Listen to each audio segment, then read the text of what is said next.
Another blood-red sunset and yet another moon face, and still another 100 miles to my next resting place. Driving down the road, eyes on the horizon.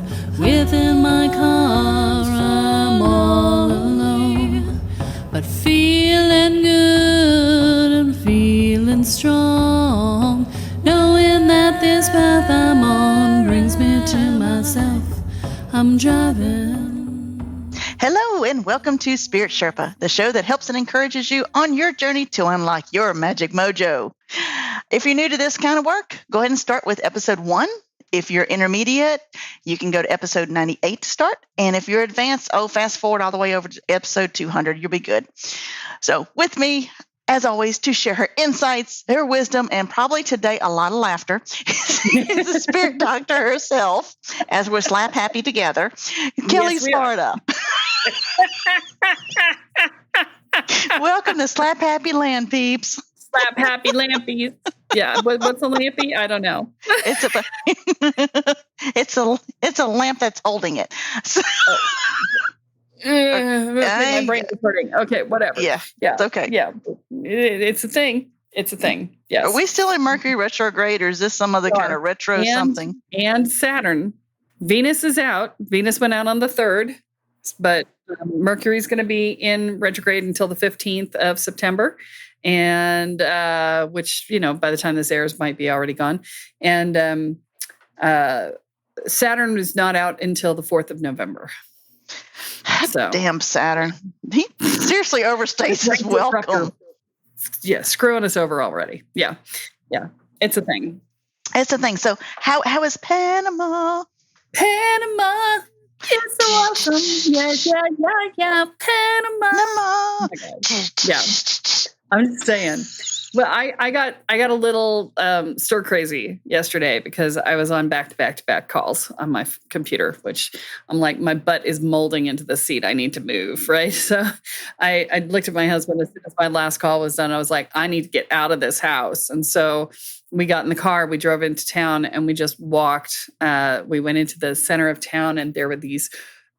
There's always these amazing birds at sunset, and they're just so loud. And if you're on my TikTok, I did a video talking about the monkey mindset and how loud it gets in your head because the birds were just like so perfect for that, right? And so you can hear them there. And I cross-posted to Instagram and Facebook, so it'll be there too. And then we walked down to the river, and there's this beautiful bridge. It goes across the Caldera River, and the river is filled with all these rocks. And so it's just this wonderful, like, sound, right? I did a video from there too. So, go check out my social media. You'll find it. It's gorgeous. And let me tell you, the thing that I find most frustrating about Panama is the fact that my photos and my videos cannot do it justice. So as beautiful as you think it is, watching it, it is 10 times more beautiful in person. 10 times more impressive in person. You just cannot grasp the scope of the mountains, and the colors are just not captured on camera at the level that they exist. It's just, I'm constantly floored at the beauty that I live in. That's so awesome. Amazing. Yeah. I mean, I've taken some amazing photos, and none of them do it justice to what I actually saw. Yeah, it's just stunning. The camera cannot handle it. It can't. There's just no way to get the scope of the mountains. Like, you take a picture and you're like, oh yeah, that's the mountains.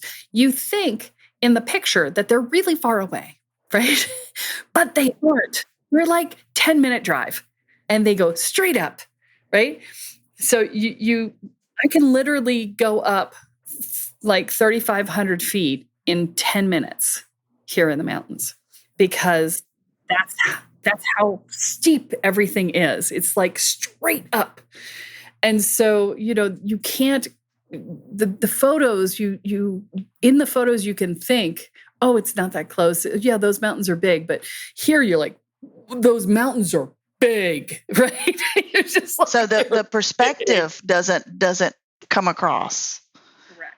So how are the roads up the mountain? Is it like one way? They're pretty harrowing. So I drove the road to Hana in Hawaii, which is on Maui, and it has a 1,000-foot drop. I think it's more like 300 feet, but it feels like 1,000. It feels like 1,000. Right? Yeah. Yeah. And it goes straight down into the ocean, right? And the road's like a car and a half wide, and it's a two-way road. And there's no guardrails, right? And this driving in the mountains here, pretty similar, right? So if you're not going to fall off the side of the mountain, you're going to go into a steep ditch from which your car will not come out without being towed, right? So, but when you're driving up, like right now we're having Bahareke, which is off season actually, because normally that's at the beginning of the dry season. But it is it's El Nino, right? So we're having a dry, rainy season. And so we're getting the Bahareke, we're getting the winds that we normally get at the beginning of dry season right now. And Bahareke is basically, it's a specialty kind of rain. And it's like long strings of rain that are very light. And because they're long and thin and light, the light refracts through them and you get the most amazing rainbows, right? And so, you'll be driving up the mountain and there's a rainbow so you're driving up one mountain, there's another part of the mountain like 200 feet away, 300 feet away, right? Maybe a little more, maybe 600, right? 600 feet away. And then there's this huge canyon in between, right? And in the middle of the canyon will be the rainbow. Oh, that's cool. It's stunning. So it looks like you're going to drive through a rainbow. We chased a rainbow down the mountain one day. We did. We were like, we're going to find the bottom. We're going to find the pot of gold. We're going to find the end of the rainbow. I actually saw where a rainbow ended one day. Did you go get the gold? Well, there was no way to get there, but we saw it. It's like, oh, look, we have a rainbow. Besides, I didn't want to fuck with a leprechaun. You don't want to fuck with leprechauns. It's not a good thing. So let him keep the gold. Yeah, not worth the effort. Not worth the effort. Okay, there you go. Yeah. Leprechauns are like, angry dwarves with fairy powers. It's really not a good idea. Ooh, all right. Yeah. Well, that's going to bring us into our topic for today of being in a spiritual mindset. Because in a spiritual mindset, talking about fairies and leprechauns and rainbows and everything else, pots of gold and unicorns and dragons, that's a normal conversation, White light and fluffy bunnies, yeah. Yeah. So, but we're going to talk about some truths and some misconceptions today. Yes. And there are a bunch. And I made a list, and you're going to tell me what they are because yes. Okay. Here's prompting part 1. Go. Yes, thank you. Okay. Okay, so let's see. So, is there I'm just going to ask this off the top of my head. Is there which I already know the answer to, but is there a certain way you have to be spiritual? I'm such a spiritual person. Oh yes. Yes, I'm so spiritual. Namaste, everyone. I never get angry. Bitches. Yeah. Yes. Okay. Me, I just go bibbity bobbity boo, bitches. So yeah. Yeah. So yeah, this is one of my biggest pet peeves is this thing of, oh, you have to speak so softly and oh, I'm so spiritual and oh, I am calm and even at all times and namaste. Yes, I am one with the universe that is all. I am all and they are all and we are all in this together. Okay. I am you and you and me and that's we it. And we are all together. Together. Yeah. Okay. Yeah. So, this is one of my big pet peeves is this idea that anyone is always calm and always, spiritual at all times. And, this form of spiritual is the biggest crock that there is. It is, it's put on, it's drama, it's show, right? And it because they're trying, right? If you're trying to be spiritual, then you're not being spiritual. Okay, let's be clear. And, I love this because Pema Chodron has this, she did a recording called, oh God, what's it going to be? Let me see if I can remember. No, I got nothing. I'll try and remember it and put it in the links. But it was like 15 years ago, but she did this great recording, and it has sunflowers on it on the cover. I can tell you that. So if you find the one with sunflowers on the cover, it's her. But she talks about this concept called Shenpa. And Shenpa, okay. Yeah, Shenpa is this, she's Buddhist monk, right? And it is this concept of this is where I go eek in my being, right? It's like, I'm tweaked, right? That's Shenpa, is when you get tweaked, right? And, she's talking about these Buddhist monks and about being a Buddhist monk and having this experience, right? You don't get much more spiritual than somebody being a Buddhist monk, right? And yet she's talking about Shenpa. Okay. So nobody lives in that state all the time of being calm and, clear and perfectly focused at all times. Nobody does that. I don't do that. She doesn't do it. Nobody does it. Okay. We're all human, right? To try and put on airs that that's who you are tells me that you're a beginner. That's what I see. When I see somebody who is doing that, I'm like, oh, you're at the beginning of your journey. Noted. Okay. Not to say that you can't say namaste to people. You absolutely can. But I'm not talking about the people who namaste from a place of my spirit sees your spirit and we are, one. And it's a beautiful word. It is a beautiful word and it has beautiful meaning. But we all know these people, right? They're often yoga teachers. Okay. That's all I'm going to say. I don't know why that is. I don't know why, but I'm just saying we all know these people. Right. And so, this is what I'm saying is that don't try to be spiritual. That's all I'm saying. Don't try, because when you try to be spiritual, then you're putting on an air. You're putting on, your ego is investing in a new version of your personality, right? And if ego's involved, you're not being spiritual. Aha, which is perfect segue into the next section. Oh, there we go. Okay, ding, ding. Humility versus false modesty. So, all right. So here's the thing. And this is particularly important for my people because most of us have been told, don't get a big head, don't be too loud, don't be too seen, don't be too anything. You don't get to brag about nothing. You're not good enough, so give it up, right? So we, as we get older, often associate humility with all of that bullshit, right? And we're like, oh, well, humility is not taking, credit for whatever, right? No, humility is saying, yeah, okay. Somebody's like, oh my God, you're amazing. And you're like, oh, thank you. And that's it. That's humility, right? You're taking it in, you're acknowledging it. You're not going, yes, I am. And blah, blah, blah, blah, blah, blah, blah, right?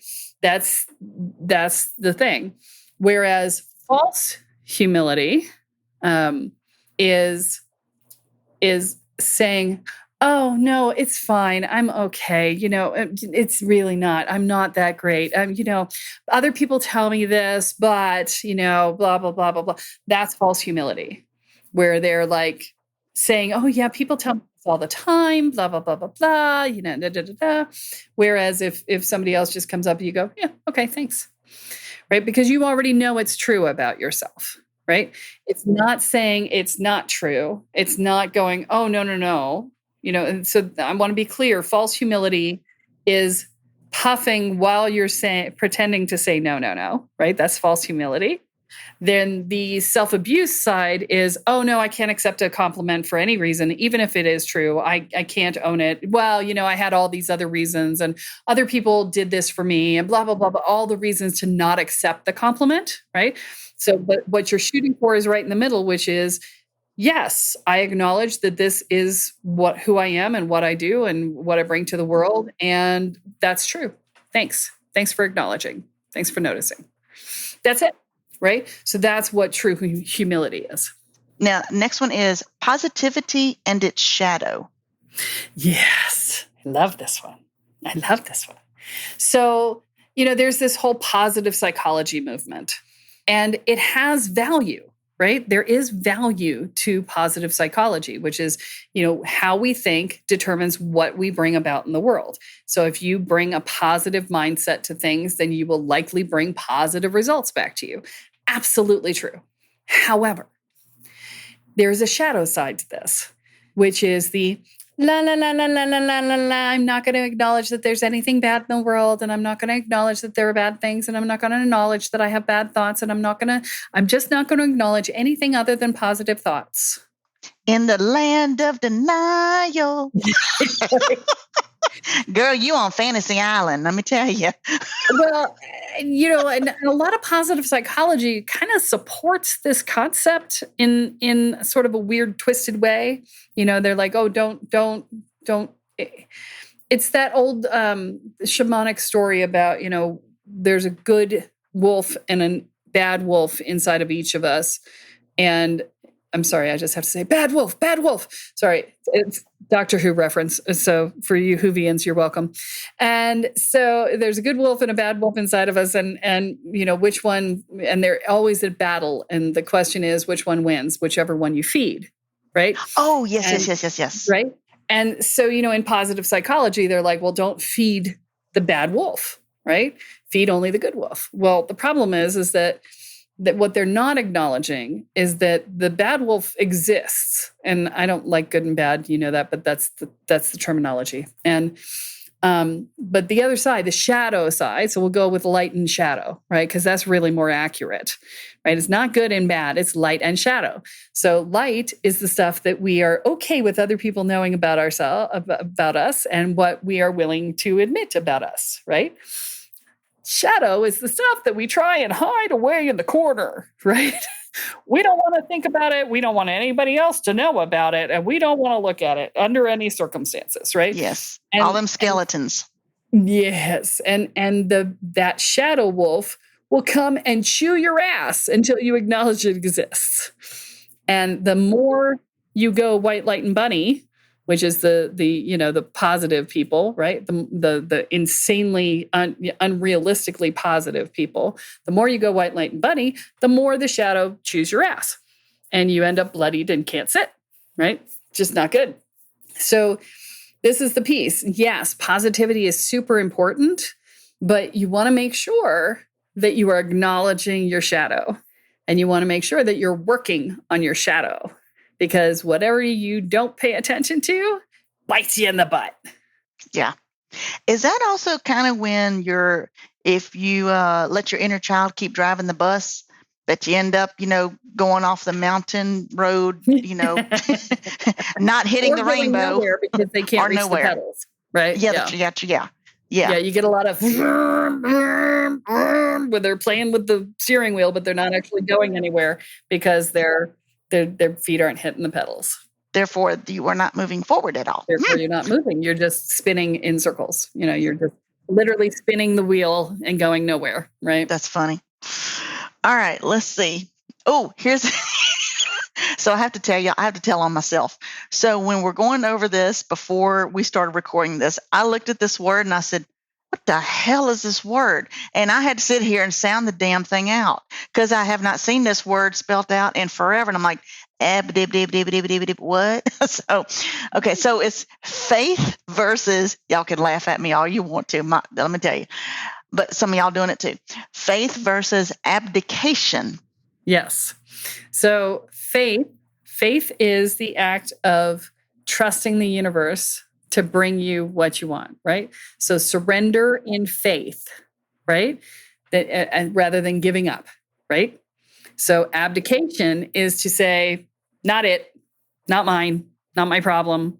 I'm just going to walk away from it and hope it goes away. That's abdication, right?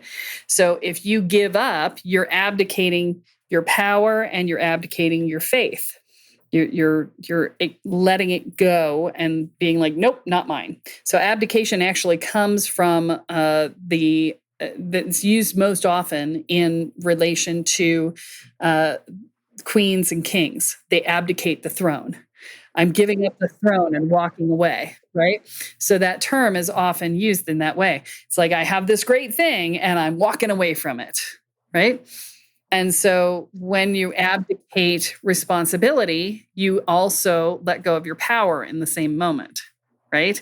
Because with great power comes great responsibility. With great responsibility comes great power, right? So if you abdicate your responsibility, you've abdicated your power. You've let that go too. And so if you abdicate faith by just going, oh, I just give up, right? And you call that surrender, you're not going to get what you think you're going to get because you didn't surrender in faith that the universe was going to take care of you. You gave up and went into victim, and you're like, well, somebody's going to figure it out. My guides will fix it. I guess. I don't know. I hope.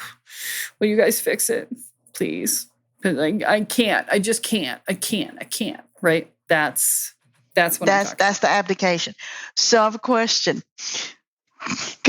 And I have heard this from friends, and they're like, "Oh, girl, I gave Jesus the wheel. I'm just giving it up to him. Take the wheel." And it's like, hold up, you don't have faith that anything's going to get done. You're just saying, basically, this to me, it's also a way of saying that you're giving up because you're just like, just let God handle it. Just let Jesus take the wheel. And I'm saying that with the extra on Southern accent because it's funnier that way. But that's the same kind of thing, right? It can be. So some people say, I'm going to let Jesus take the wheel because Jesus knows better than I do. And he's going to take care of me. And I trust him to do that. That is surrendering in faith. Yeah. I'm going to just let Jesus take the wheel because I don't know what the hell I'm doing and I got nothing. And I don't believe that my prayers are going to come true, but I pray because I'm supposed to. And I'm just going to give up in this way because I feel incompetent to do it. Right. That is abdication. Yeah. That's giving up. So you could go either way on that, depending on what the energy behind it is. Yeah. Okay. All right. Oh, and on if we follow-up question, that I have faith that the universe, and I'm speaking for me, I have faith that the universe is going to take care of me. However, that does not mean that I do not still have my, I'll say physical, no, that's not right. I do still have my responsibilities as a human being in this life on the planet at this particular moment. Old Arabic saying, trust in God and tie your camel. Yes. So just because, I have faith that God, or insert name here, is going to take care of me and provide me housing, that is not a thing where, I don't have to go get a job and earn money so I can pay for my housing. There are some people who are testing that right now. There's a couple of people that I've been watching on TikTok who are testing that, and they've discovered that in some cases it does not work so well. And yet they're practicing it over and over again, and they're finding ways to do it. But you don't always end up with exactly what you want if you're not taking active steps towards it, right? So could you find a way to live rent-free? Yes. Would it necessarily be in a situation that you absolutely want? Not guaranteed, right? Because you're in American culture and in many cultures around the world, money is a form of power, right? And so when you abdicate the money, you also abdicate that aspect of the power. So you could find somebody willing to put you up and let you live with them for free, or maybe, in exchange for some chores or whatever. But now you're subject to that being their house and you are the guest, and therefore, they could change the rules at any moment. And now if you're not earning money, then you don't have the power to make a choice of your own, unless you find another situation that has a similar scenario, right? Money just makes it easier to make that choice. Not to say that you're giving up all of your power if you abdicate money. You're not, right? You can absolutely, do a barter society sort of thing if you find other people who want to participate in that and whatever. That there's nothing that says you can't, except the IRS will want to tax it. But, but the key is that you have to recognize where your power is in the scenario. right? So if you're handing over your power by giving up the money, then that's its own challenge. Oh, forgiveness, and generosity and their shadows. Yes. Okay. So forgiveness, this is one of my favorites, right? So I love forgiveness, and forgiveness, I want to define it because we love Carol Burnett's definition here. Forgiveness is giving up all hope of a better yesterday. This is my definition of forgiveness, and this is from Carol Burnett, which is the best definition I've ever seen. Okay. It's not saying, oh, it was okay that you did this. It's coming to a place of acceptance and saying, yep, that's how it happened. And I'm going to stop saying it should have been different. That's the differential, right? I'm going to let go of saying it should have been different and just accept that it was what it was, right? That's the piece that creates the forgiveness, is letting go of the shoulding, right? And what I find is that people try to bypass the stuff that comes before, right? So when you are going to forgive somebody, you're doing it for you, not for them. Let's just start with that, right? Because this isn't about letting them off the hook. This is about stopping the well of rage from building inside of you over stuff you didn't have any control over back then, and you certainly can't change now, right? It's like, I'm just going to let that go, right? And it's interesting. I read an article recently that they said that the depressed mind focuses on the past, and the happy mind focuses on the future. And I thought that was really, and this is a scientific paper where they were talking about how people think and things like that. You know, in spirituality, we would say, you know, the spiritual mind stays in the present, right? So we would add something to that. But you know, the depressed mind is focused on things in the past that you can't do anything about. And the happy mind is like planning cool things for the future, usually. So that's sort of the mindset there. But when you're in dealing with forgiveness, one of the things that happens is, and this is another spiritual bypass thing, is that people will say, oh, well, you have to forgive that person. You have to forgive them. And I had somebody say that to me. I discovered that I was very angry with my mother, which I don't know why I was not aware of that, because I would get pissed every time I had to talk to her. But yeah, I was completely unaware of it. So this was like 15 years ago, right? And I'm just like, what, Mom? What? You know? But I was very angry with her. But I didn't. But she and I were best friends when I was growing up, and so in my head we were best friends. But she pissed me off every moment of every second of every time we talked. But I wasn't mad. She was my friend, right? You know. So this is the thing, when you haven't questioned thoughts in your brain in a while, that's the shit that happens, right? So I had just discovered that I was very angry with my mother, and I brought it up at a event that I was at, and you know they had me do some processing around it. And at the food table afterwards, this woman comes up and she's like, "You have to forgive your mother." And I'm like, I just got in touch with the fact that I am pissed at my mother. It is not yet time for me to forgive her. You have to forgive. I'm like, you have to back the fuck off, right? Because you don't get to tell me how to do this, right? I said, let me be clear. I need to admit that I'm pissed. I need to figure out why I'm pissed. And I need to acknowledge and validate my own feelings before I get ready to let go of all of this. Because if I don't, I'm telling my subconscious mind that I deserved it. And she was just like, oh. I'm like, yes. So before you go telling other people what to do, why don't you take a moment and ask and be curious? Because I knew perfectly well how to deal with it. I just was not aware of it before that, right? And so, you know, you need to acknowledge the anger. You need to acknowledge the upset. You need to see what it was that was not okay, so that you will recognize it in the future if it shows up again. And so that you can say, I didn't deserve this. Because if you don't get upset about it, your subconscious mind says, oh, well, it must have been okay then. I'm like, no, it was not okay. I need to get upset. All right. I need to get upset, and I need to acknowledge what the issue was, and I need to move through it. And then and only then is it time for me to forgive.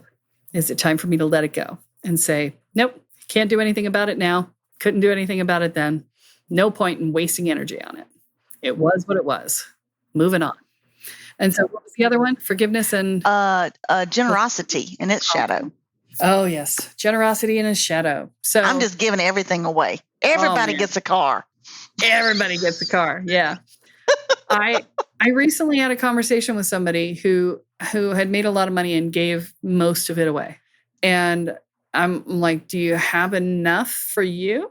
And he was, I pay my bills and blah, blah, blah. I'm like, I got the distinct impression that may not be the case, right? There was not necessarily enough, if they wanted to retire or whatever, right? So, and that's where the shadow side of generosity comes in, right? So generosity is, I'm giving to you from a place of I feel, I want to, right? I have an abundance and I want to share it, right? Have an excess.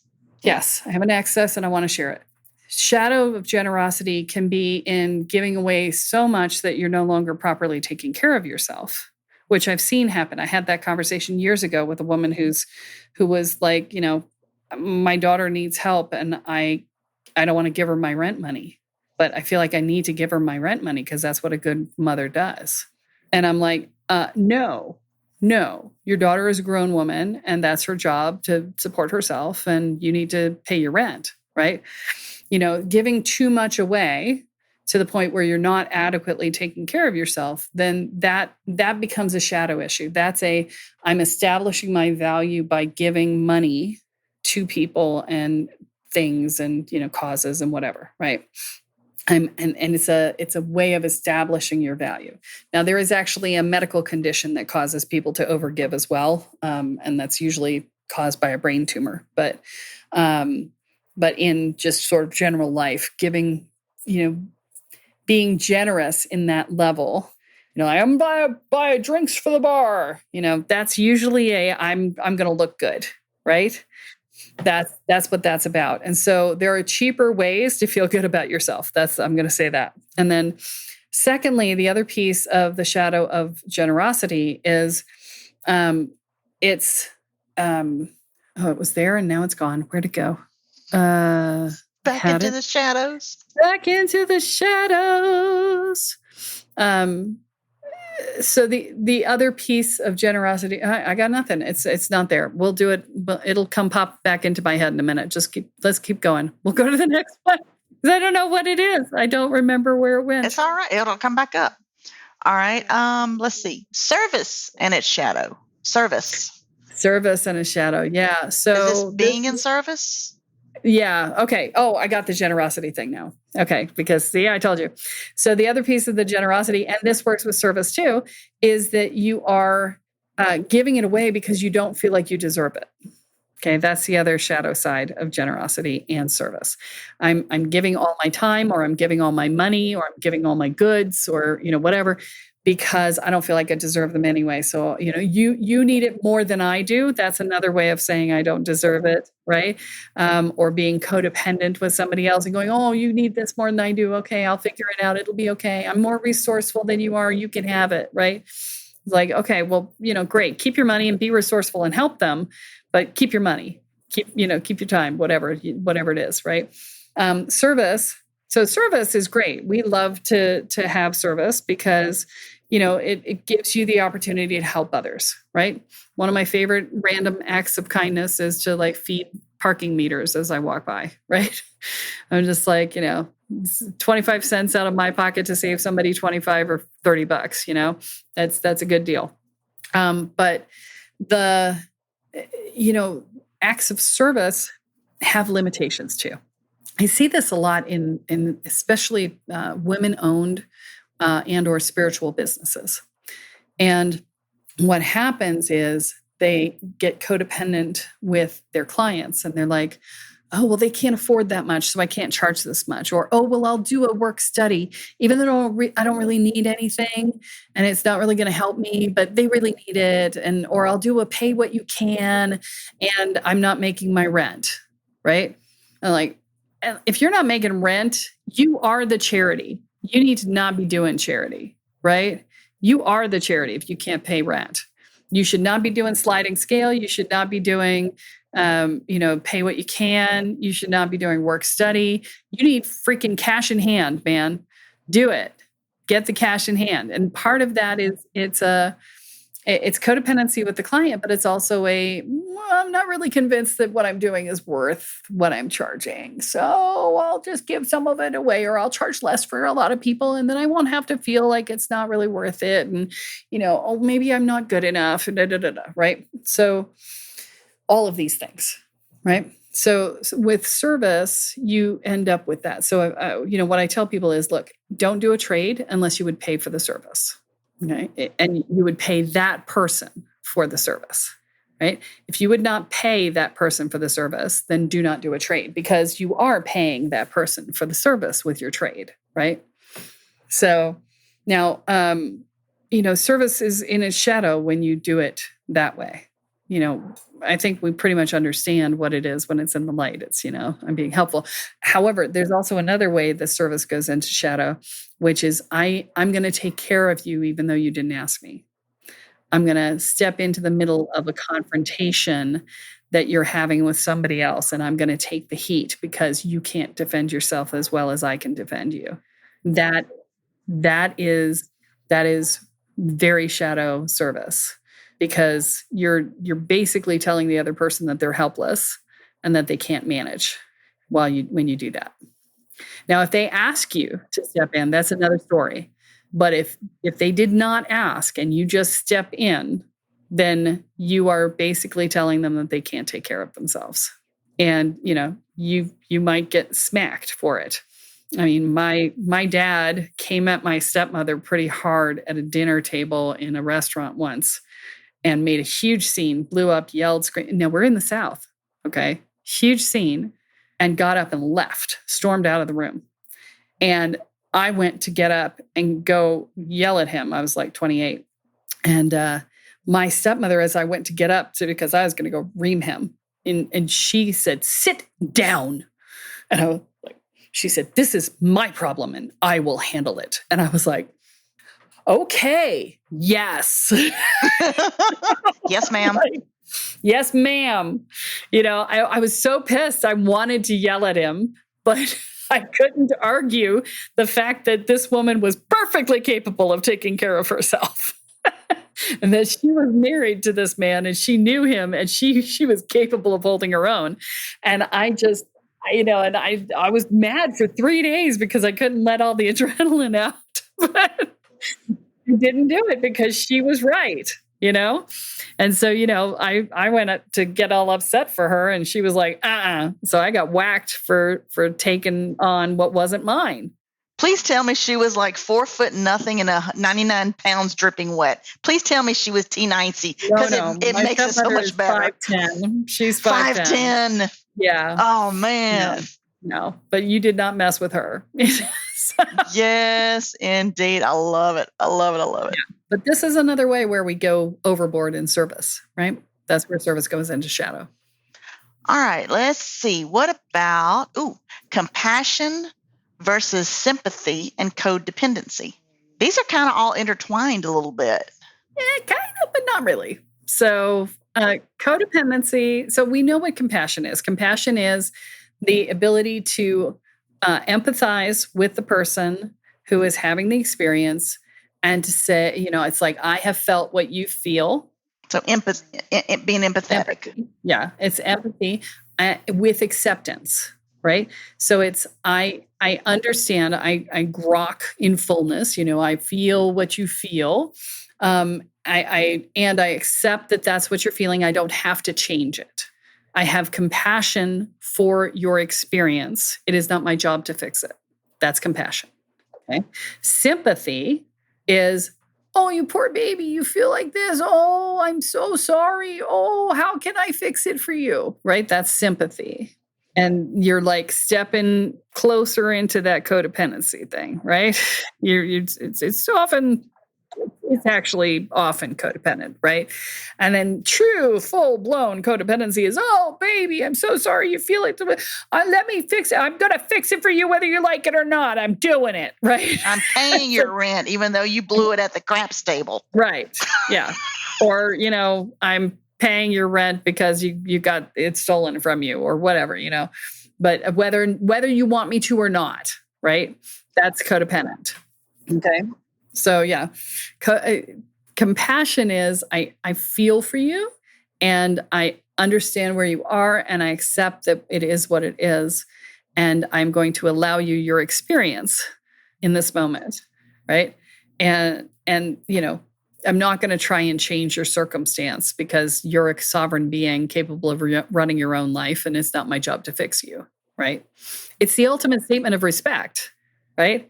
I respect you enough to acknowledge that you are an adult, a full ass grown adult. Right. And you are capable of making your own choices and dealing with your own life. And if you don't ask for my help, it is not my job to fix it. And it's not my job, even if you do ask. Even if you do ask, it's not my job. But I have the option to help. Right. But I will not enable you if, you're doing bad behavior, but, Maybe I will, maybe I won't. Depends on what I want to do.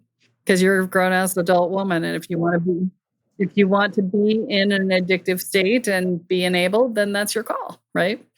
And I will decide whether or not I want to participate in that. For me, it would be hell no, I'm not participating in that. I've had that experience and gotten kudos from my husband who's in recovery for 17 years now. He was like, wow, you managed that really well. And I was like, oh, thanks. Awesome. Because I was like, oh, hell no, I'm not doing that. Right. So, somebody's like, oh, I told them that you're going to do this. And I'm like, you didn't ask me if I was going to do that. And I'm not willing to do that. And so you better tell them something different because I'm not going to say that for you because, that's not true. So I'm not lying for you. I don't think it's in your best interest and I'm not lying to you. That's just not going to happen. So, but you're my bestest friendest. Yeah. Whether it's in your best interest or not, I am not going to make a liar out of myself because you chose to try and make me one. That's not going to happen. So, yeah. So that's sort of the differential there. Okay, so we can own our power, being spiritual. We don't, we're not going to be always. It's okay to get pissed off, even though I'm on a spiritual path. No, it's necessary. It's not just okay. It's utterly necessary. Utterly necessary. You need to get in touch with your own emotions. That is part of the spiritual path. And anger is an emotion. It's a secondary emotion, but it's an emotion. And anger comes after something else, after frustration or sadness or guilt or upset or, hurt or rejection. Anger comes after those things. It's a secondary emotion, but it is the doorway into the primary emotion, which is what you need to access. And if you are denying your anger, then you're never going to find your primary emotions and process them. Okay. Now, as someone who's been on the spiritual path for 40 plus odd years and all, right? Then I would imagine that, so there's times you've been pissed off. There's times you've been sad. There's times you've been happy. There's time you've been, like, come see, come side. Just, it's okay. It's all right. And then there's times you've been frustrated as all get out. Being spiritual, we're each on our own path. So the gamut of emotions, it's coolio to experience it. And it's from what you're saying, we better experience it, as being true to ourselves. Would that be accurate? It is. So I'll give you another example.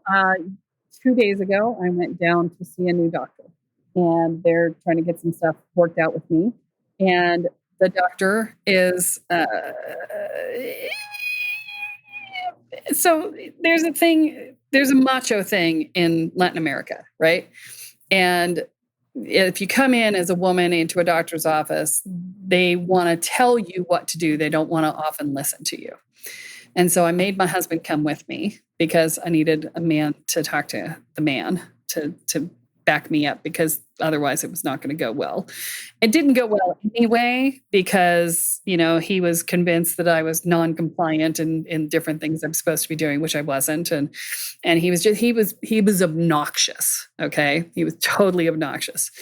And, he was convinced that I was hypertensive and blah, blah, blah. And so here I am. He's trying to tell me over and over again to the point where hypertension is high blood pressure, right? So he was convinced that I was lying to him about that, to the point where he actually took my blood pressure after asking me multiple times and me telling him no. He took my blood pressure, didn't believe the reading he got on one arm and took it on the other arm, and still was frustrated that he had gotten a normal blood pressure. And so, I'm sitting here going, okay, he is basically calling me a liar to my face and then not trusting his own equipment. And, if I had still been in a place where my value was established externally, I would have been pissed. I mean, like bullshit pissed. And I would have made him right, because it would have put my blood pressure through the roof because I was so angry, right? Now I'm looking at this going, oh, dude, this is not okay. And I'm not happy. Don't get me wrong. I am not happy. But I am managing the response, because I'm like, I am not giving this man the satisfaction of finding a high blood pressure because I let my anger get out of control, right? And so I'm like, yeah, I'm not happy with you right now, but I am going to maintain my calm and my calm demeanor and my blood pressure at a lower level. And in fact, it came out, completely normal. And then I let myself get angry later. Once I left the appointment, I was just like, rah, But yeah, I mean, so yes, do I get upset? Yeah, I do. But I had a reason to be upset. I was being dismissed. I was being treated as like scolded like a child, and over things that I was following instructions from a different doctor, and he was scolding me over following the instructions from the other doctor. And I'm like, that's not okay, right? So when situations like that happen, it's okay to get pissed, right? And I'm like, I'm never going back. That's my answer. I will deny you additional cash from me. You will not see me again. And I'm just going to move on to another doctor. But I'm not like, so, I got upset about it. I had my vent about it. I had my 15 minutes of, and then I'm like, okay, moving on. Next. Yeah. So, I don't talk about it. And I mean, I'm talking about it here because you were talking about, getting angry and how do you process now, right? But, unless somebody's asking me about how the experience was, I'm not talking about it because I'm done. I've moved on, right? So that's the differential, is that I'm not dwelling on the past. I'm moving forward. And I'm like, okay, so new internist and, talk to the nutritionist again and, all the things, right? Moving forward, right? So that's the thing. So, yes, you have your upset and then you move on. Some things are, upsetting. They just are. It's like, look, this was not okay, And I'm a fan of saying that. I'm a fan of looking at somebody and saying, this was not okay. Now, I didn't bother with him because I'm not going to continue the relationship. Okay. If I was going to continue the relationship, I would bother.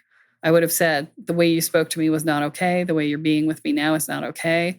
I would have done that. But I already knew I was not going to get anywhere with that conversation based on how I was being treated. And so I was like, yeah, there's no point in having this conversation and spinning myself up and being upset about it. I'm just going to remove myself from the circumstance and not have that conversation again. Yeah. And you know what? I just looked at my note about our or your new announcement, and I completely forgot to do that at the beginning. So we're going to do it now with the big announcement. So in talking where we about did it last time, where people probably aren't going to hear it now. So yeah. So the big announcement is that I've recently gotten a funding partner in place for the business, and that means that they actually will provide loans for people who want to come into the program. And so if you needed a longer period of time to pay in order to take the program, and I couldn't offer that to you because there's only so much I can finance, then we have a company now that will do that. And so if you were like, I really need a payment that's like $100 a month or whatever, you can probably work that out with them. So, if you've been waiting to do a discovery call or to join a program or whatever, because you just couldn't come up with cash all at once, we do have a funding partner for that. And all you have to do is just look at the link in the notes, and you can get your funding that way. Or when you come on a discovery call and talk to us, we will give you the link to do that at that time as well. So there's all sorts of ways to deal with it. So yeah, exciting announcement we were supposed to do at the beginning. We always see, I forget to promote things, guys. I know. I'm not giving you content, and I forget to give you the stuff that helps my business and so on and so forth. But because I'm all about giving you guys content. And I was no help today completely, so I completely dropped the ball on that one. So if you're feeling grateful for the stuff you've gotten here, please rate and subscribe and like. And if you're in one of those platforms that allows you to do an actual review, please do that. That helps us a lot for getting the word out more. We are trying to expand the access to this podcast. And, if you've been here for any length of time, you know how much value that we provide. So, tell your friends, tell your local spiritual store, put a little, QR code or something out for us that sends people to the podcast or the website address or whatever. We would love you and appreciate you forever if you would do that for us. And that would be so wonderful. Thank y'all so much. Click all the buttons, the likes, the everything. Spread the word. Spread the word. Namaste. We're going to spread the word. All right. So what is your Kelleism for today for the spiritual truths and the misconceptions? Misconceptions? Misconceptions, yes. Yeah. So the thing for today is, if you're being real, you're probably not bypassing.